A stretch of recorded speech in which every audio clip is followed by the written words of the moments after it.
All right, so number one, it asks us to graph this. We want to solve it for y first, so we're going to divide everything by 2 to get y by itself. I'm going to write in green, hopefully everybody's okay with that. And then we get that y is equal to 3 over 2x. That'll be our slope, 3 over 2, plus 4 over 2 is 2. That's our y-intercept. So we start at the y-intercept, which is 2, so we make a nice big circle there at 2. That's our y-intercept, and then 3 over 2. So we go up 3, 1, 2, 3 over 2. Make a new dot, and then we're going to connect the dots with our line, and that's our graph. Question 2, we're asked to find the x and the y-intercepts. And we set up our chart. X is 0, y is 0. This is going to be my y-intercept. That's going to be my x-intercept. So here we put 0 in for x. So that'll make that 0, and we get negative 5y equals 6. When we do that, so we get negative 5y is equal to 6. Divide both sides by negative 5. We get 6 over negative 5. And you can change that to a mixed number if you want. That would be negative 1 and a fifth. And then here we put 0 in for y, so 0 goes in for y. That makes that whole thing 0, and we get 2x equals 6. And then divide both sides by 2, and you get that x equals 3.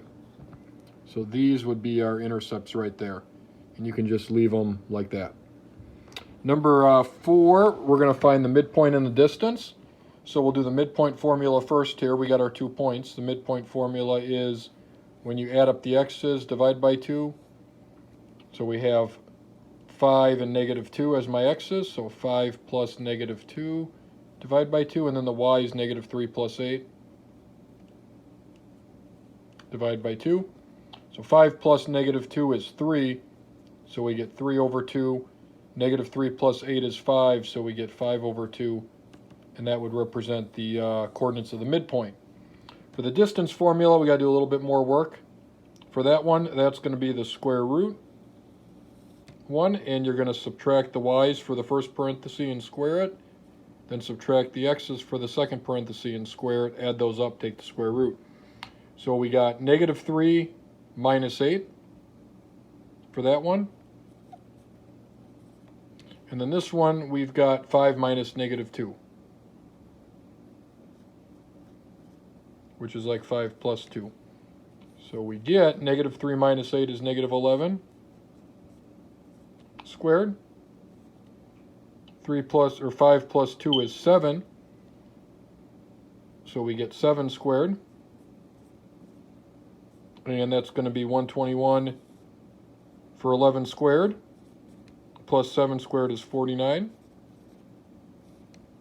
So we get the square root of 121 plus 49 is the square root of 170. And that would be our final answer for that one.